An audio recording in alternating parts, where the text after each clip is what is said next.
Նախագահ Պուտինի բանագնաց Կիրիլ Դմիտրիևն ԱՄՆ վարչակազմի ներկայացուցիչների հետ հանդիպումներից հետո հայտարարել է, որ 3 քայլ առաջ են գնացել մի շարք կարևոր հարցերի շուրջ, թեև չի նշել, թե կոնկրետ որ հարցերի մասին է խոսքը։ Դմիտրիևը, որը Միացյալ Նահանգներ է մեկնել ռուս-ամերիկյան հարաբերությունների եւ ուկրաինական խնդրի կարգավորման օրակարգով, ասել է, որ բանակցություններում դրական դինամիկա կա, ինչը լավատեսություն է ներշնչում, ապա հավելել, որ ԱՄՆ վարչակազմը կառուցողական է տրամադրված։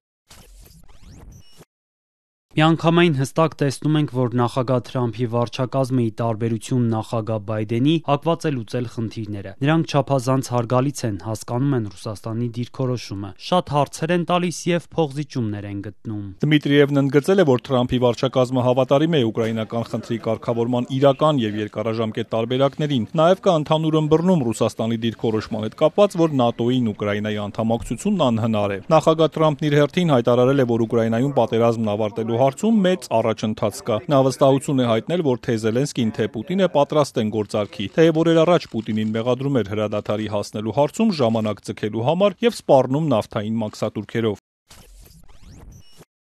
Եվրոպան հաջողության չհասավ նախագահ Պուտինի հետ շփումներում, սակայն կարծում եմ, որ ես կհաջողեմ այս հարցում։ Եվրոպան իր հերթին շարունակում է ջանքերը Ուկրաինային ապագայում անվտանգության երաշխիքներ տրամադրելու ուղղությամբ։ Այսօր Կիև են ժամանել Ֆրանսիայի եւ Մեծ Բրիտանիայի բարձրաստիճան զինվորականները քննարկելու խաղաղության հաստատումից հետո Ուկրաինայում եվրոպական աջակցող ուժերի տեղակայման հարցը։ Ուկրաինային աջակցող երկրների կոալիցիան ավելի վաղ համաձայնել էր, որ եվրոպացի առաջնորդներից գոնե մեկը պետք է շփվի Պուտինի հետ, սակայն Կրեմլի խոսնակն ասել է, որ Մոսկվան դեռ որևէ ազդակ չի ստացել Եվրոպայից, որ պատրաստ են երկխոսության։ ԵՄ դիվանագիտության ղեկավար Կայա Կալասի փոխանցմամբ Միացյալ Նահանգների պետքարտուղար Մարկո Ռուբիոն Ուկրաինա-ՆԱՏՕ խորհրդի նիստում խոստացել է Կիևի եւ Բրյուսելի կարծիքը եւս հարցնել Ուկրաինայի հարցում պայմանավորվածությունների վերաբերյալ, որոնք Միացյալ Նահանգները բանակցում է Ռուսաստանի հետ։ Նաեւ վստահեցրել է, որ ԱՄՆ-ն չի գնա զիջումների, որոնք կհակասեն Ուկրաինայի եւ Եվրոպայի շահերին։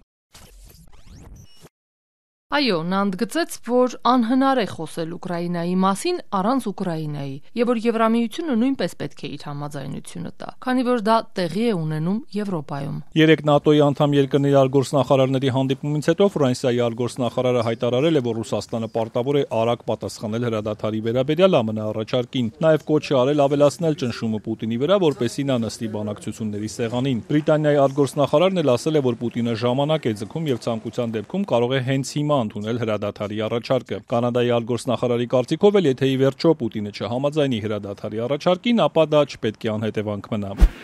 Այս ընթացքում Ռուսաստանն ու Ուկրաինան շարունակել են հարվածել միմյանց։ Ռուսական կողմն անօդաչուներով հարվածել է Խարկովին, որտեղ կա 4 զոհ, ավելի քան 30 վիրավոր, ինչպես նաև Կիևին, Դնեպրին եւ Զապորոժիեին կան տուժածներ։ Ռուսական կողմն իր հերթին հաղորդել է, որ ուկրաինական անօդաչուները հարվածել են տարբեր շրջանների։